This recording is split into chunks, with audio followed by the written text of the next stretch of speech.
I'm Nathaniel Dewick, and this is Forum Daily Week in Review. February marks Black History Month in Canada. This month-long observation provides the opportunity to highlight the contributions, impact, and accomplishments of Black Canadians to their communities and to Canadian history. Joining us to share about Black History Month is someone whose contribution was key in designating February as Black History Month in Canada. As one of the architects of the initiative, the Honourable Dr. Jean Augustine was a major advocate for equity, diversity, education, and economic opportunity as an elected official. In 1993, Dr. Augustine was the first Black woman to be elected to the Parliament of Canada, representing the riding of Etobicoke Lakeshore. She went on to serve in various other roles. Today, she continues her legacy of advocacy and community improvement through her foundation, the Jean Augustine Centre for Young Women's Empowerment. Thank you for joining us today, Dr. Augustine. I'm very pleased to join the forum. Thank you. We are thrilled to have you today. You drove the initiative, designating February as Black History Month in 1995. So I'm sure it was a historic process. What all happened? What entailed that day? Well, it was an interesting day, and it was a day that I waited for pretty close to, 6 to 9 months, almost at the birth of a baby. And that is from the time I approached the House to designate or to have that motion passed, and to ensure that I got something in there which was non-debatable, that I had words and I had ideas and I had things that could not be debated. And so the motion was a very short one. It says that African Canadians have been here for the 400 years. It said that we've been making contributions to Canadian society. It said that we were a diverse African Canadian community, and ask that this be recognized in Canada, and that February be designated as Black History Month in Canada. I had a party, from the NDP, a seconder, from the Bloc Québécois seconder, and from the Reform Party at the time, another seconder. And so it was unanimously passed. I was happy. I was on top of the world, because as an educator, I had come from teaching social studies for many, many years, where I taught nothing about Indigenous people. I taught nothing about treaties or land claims or residential schools.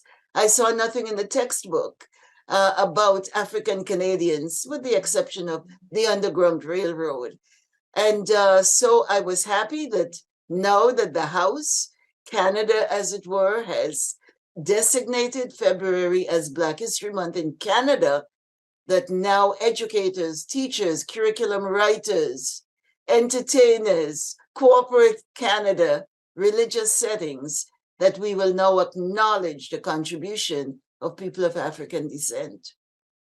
I think that education component is extremely important to the adoption of Black History Month. So since it was adopted, have you noticed changes to public awareness regarding anti-Black racism in this country?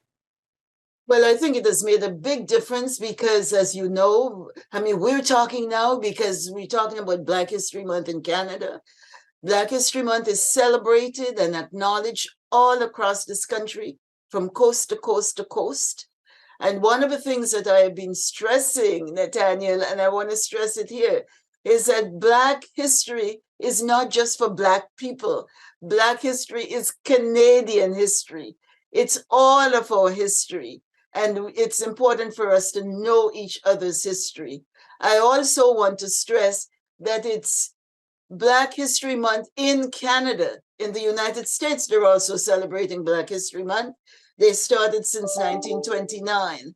And so I'm stressing Black History Month in Canada, because I want us to talk about Canadians, Black Canadians, African Canadians, who've been contributing, who have contributed, who have participated in every aspect of Canadian life. And our young people should know this, so that when you ask the names that come up, like, Barack Obama, Martin Luther King, Rosa Parks, in the music world, they threw out, and we need to show that right here in Canada, we have Black Canadians, and that we don't necessarily have to look to the South, but that February, Black History Month in Canada, we focus on the African Canadians who've been making a difference in Canada. Powerful words, Dr. Augustine.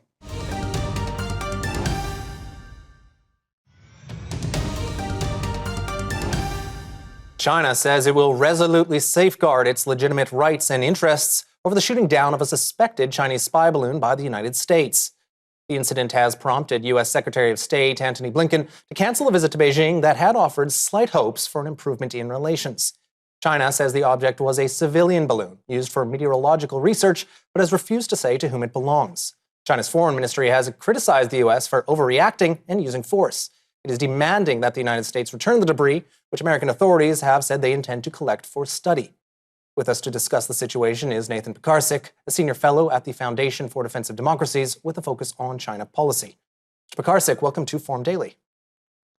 Thanks for having me, Nathaniel. So I suppose a little recap is in order here. What do we know so far about the balloon incident? So we know that the Chinese are claiming ownership. They're claiming that it was a civilian research device meant for meteorological sensing. We know that these types of devices are made in China by subsidiaries of some of China's largest chemical conglomerates. And we know that the United States took the initiative to shoot it down. But beyond that, right now, I think we're still sitting in limbo to learn more about how this will be resolved. A lot to discover still, indeed. Now, in discovering the balloon, the U.S. Secretary of State canceled his plans to visit China. Now, I suppose, what does this mean for the U.S.-China diplomatic rapprochement, or at least détente anyway?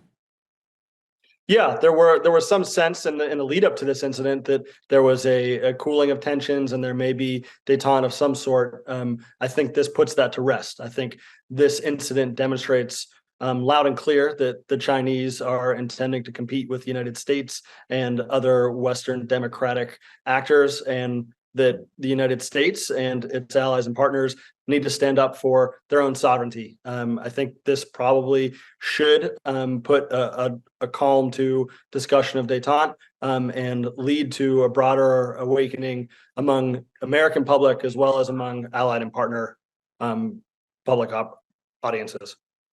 Now, what I found interesting watching this unfold was China's response, which began with expressing regret for the situation, the violation of U.S. airspace, but then moved to saying that American authorities must return the debris. So what has been your overall takeaway from China's response to this incident, and what are you watching for here? I think China's recognized that the American public has caught wind of this incident. China's trying to put forward a strong face domestically for their own audience, trying to not be pushed around by the United States. But at the same time, I think Chinese leaders realize that this incident sort of got away from them, became a bit more prominent among American public, and presents an escalatory risk. They're trying diplomatically to assert some escalation dominance, but I think to some extent they're caught off guard here, particularly by the public reaction. And I think that's one of the lessons to be taken here, that we need more transparency around incidents like this, because the American public, the public audiences across North America and the Western Hemisphere need to be aware of the risks posed by the Chinese Communist Party and actions like surveillance balloons and other potential surveillance technologies that place at risk our own sovereignty. And you brought up transparency, and interesting enough, in The Independent today, it was quoted, your colleague Craig Singleton with the FDD said that this is not the first Chinese spy balloon spotted. So what do we know about these previous incidents? We don't know a lot, and that's part of the problem. We need to have more transparency around these incidents. We know there are several others that appear to be taking place right now. We have heard reports about several that occurred with little public fanfare, but I think that underscores this point that we need more transparency, because it's not just a government to government or official to official type of risk. The American public is placed at risk by the actions that the Chinese Communist Party takes, and the threat that they pose to our domestic sovereignty. And oppositions here in Canada are calling for more transparency as well. They're calling for the government to give out information, given that it crossed Canadian airspace as well. And we know Republican lawmakers have criticized the Biden administration for not shooting the balloon down earlier. A quick 30 seconds. What is your assessment of the administration's handling of this incident? Yeah, I think ultimately the right action was taken, but it was taken too slowly. I think transparency is a fair critique here in the area where we need to have more improvement. Certainly, we can't disclose things that shouldn't be disclosed, that introduce additional national security risks. But the public needs to know what's going on with these incidents, trends over time, and what's placed at risk when there are incursions of American sovereignty by the Chinese Communist Party. Mr. Nathan Picarsik, thank you for joining us on Forum Daily today. Lots to keep our eyes on. Thank you, Nathaniel. Frozen food and rising prices up next. Stay with us.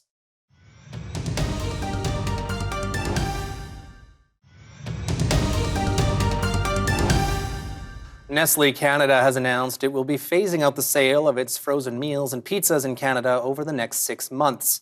The company says the decision to wind down sales of brands including Delissio, Stouffer's, Lean Cuisine, and Life Cuisine will allow it to further invest in categories that support long-term business growth. These include confectionery, coffee, ice cream, premium water, and pet food. Now, this comes at a time when rising food prices are a concern to many, especially as a holiday price freeze at many grocery chains comes to an end. Joining us to discuss the situation is Dr. Sylvain Charlebois, a food expert and senior director at the Agri-Food Analytics Lab at Dalhousie University. Dr. Charlebois, welcome to Forum Daily. Well, thank you. So what's the overall significance of Nestle's move here? Is this reflective of an overall shift away from frozen food in the market, or is this just a one-off with Nestle? I think it's a one-off because right now, with a higher food inflation rate, there's actually more traffic at the frozen aisle right now. So the Nestle's decision is somewhat counterintuitive, really. I think it has a lot to do with the economics of selling food in Canada, and my guess is that they may have had some challenges dealing with a few grocers and cover the entire market, so they're just withdrawing. But that's going to be allowing other players to come in and fill that void.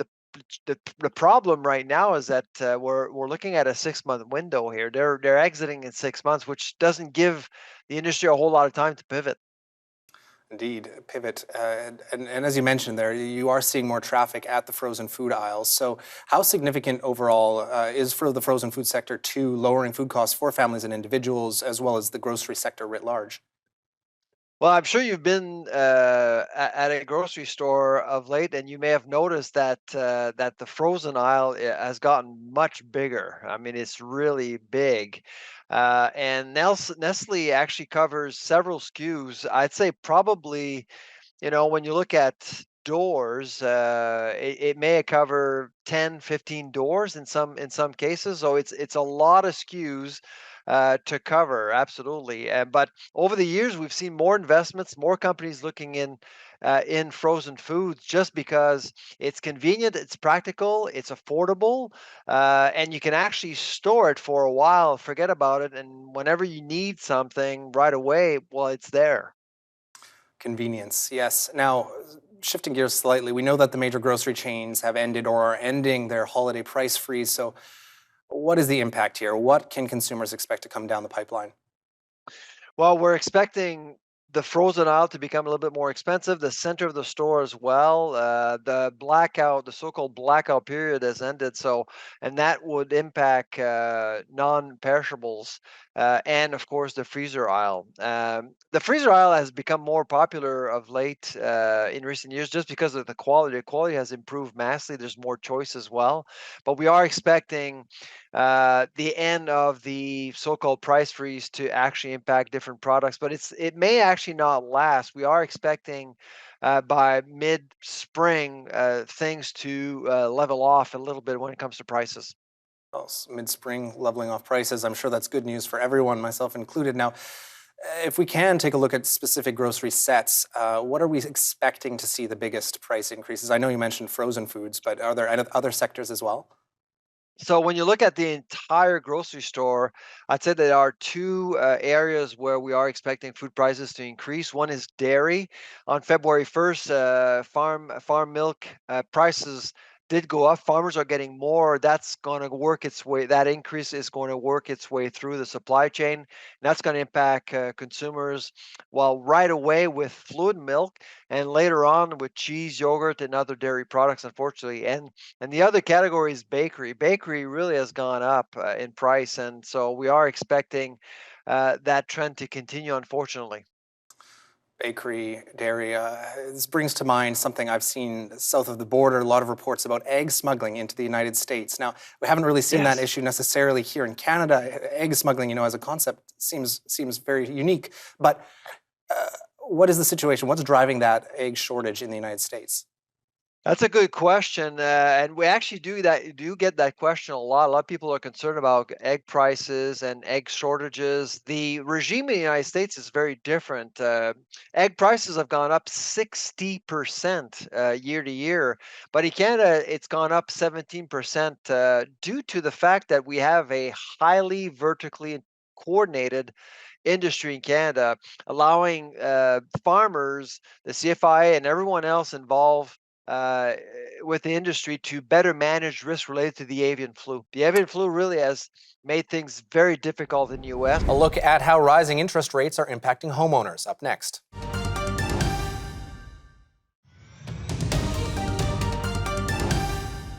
Well, amid rising inflation and interest rates, new research finds that 1 in 3 Canadian homeowners are worried they will not be able to afford the new rates for long before they're forced to leave their homes. A new poll conducted by Maru Public Opinion has found that 35% of homeowners with a financial encumbrance attached to their residence don't think they'll be able to last more than an average of 9.7 months before they're forced to sell or leave their home. This under the Bank of Canada's 4.5% prime lending rate. Now, that timeline is even shorter for people with a variable or adjustable rate mortgage or line of credit on their home. The finding comes as a recent Leger poll finds that 1 in 3 households say they are worse off now than compared to a year ago. Joining us to unpack the study is Mr. John Wright, Executive Vice President of Maru Public Opinion. Mr. Wright, welcome to Forum Daily. It's great to be with you, Nathaniel. So if you can, for our viewers, just give a brief overview of the key findings of this survey.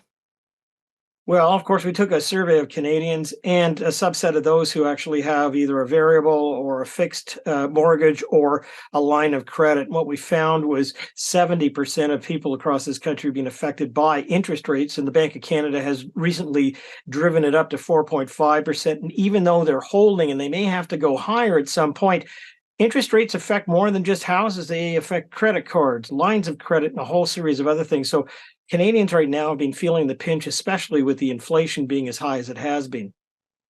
And to build off of that, the poll is showing that some homeowners have timelines that they're talking about now under the new interest rates before they have to leave their houses. So what does that mean? Well, it means that there's a lot of people under pressure right now. We know for a fact that there's about 65% of those people who have mortgages that are almost at a trigger rate, that they're going to have to make either another financial arrangement to look after themselves, or they're going to have to sell and get out. And I think within the next 3 months, probably by the end of the second quarter, we're going to see a lot of people, in fact, defaulting, maybe moving into the marketplace. And then we're already starting to see that in some ways, but that's what we're looking at right now is almost 19% of variable mortgage rate holders who are going to have to do something about it because the pinch is getting very difficult to handle.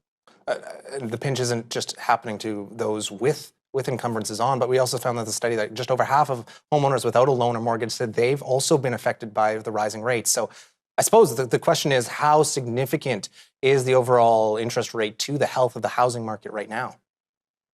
Well, there's two things that are happening. First of all, the Bank of Canada wants to bring down that inflation rate from about 6.8% down to 2%. Canadians believe that the current 4.5% interest rate is not good enough. It's probably going to have to go to 6.8. These are all guesses, of course, but when I use these terms, as you know, that means the banks are probably 1.5 to 2 points higher. So you're looking at a hockey stick curve of interest rates that have gone up in the last year or so. And a lot of people weren't expecting it. They got into the market with some assurance from both the borrower, from the lenders, and from the Bank of Canada that it wasn't going to happen that quickly. So the housing market's going to cool. We're already seeing reductions in the overall price that's out there. We're going to have people who, in fact, if you can afford the mortgage, you can shop around a little bit. But there's going to be a lot of people who are caught between the debt that they owe and the debt they're piling up to keep in those houses. And what's going to happen is you're going to end up with the residual in the middle that they're going to have to figure out what to do with. Well, and homeowners leaving their homes, I think we already have a hot rental market right now. So what are the implications for that? Well, huge. I think we've got rental markets have increased their prices across many different areas of about 23% over the course of the year. So we're going to have more people moving out of houses and into rental facilities because that's what they're going to have to do. Then it's going to push the price up. Look, the one thing that we're caught in, and we're not going to really know when this is looked after, is inflation itself. We're not going to know for another couple of quarters to figure out whether or not we're going to be in a recession, or in fact, we're going to be wrestling this to a soft recession where we can kind of make through the next number of months and not have a whole lot of people lose their jobs and lose their houses. We're right at the pinnacle of figuring out whether that's going to happen. And the rental market and the housing market are going to go through some very significant changes in between. I suppose just a quick 30 seconds left here, but what are you watching for in the next little bit after the release of this report? I'd say in the next 2 months, I'm going to be watching for those people who unfortunately are going to have to give up their homes and go into a different way. That's going to cause a significant ripple in the marketplace.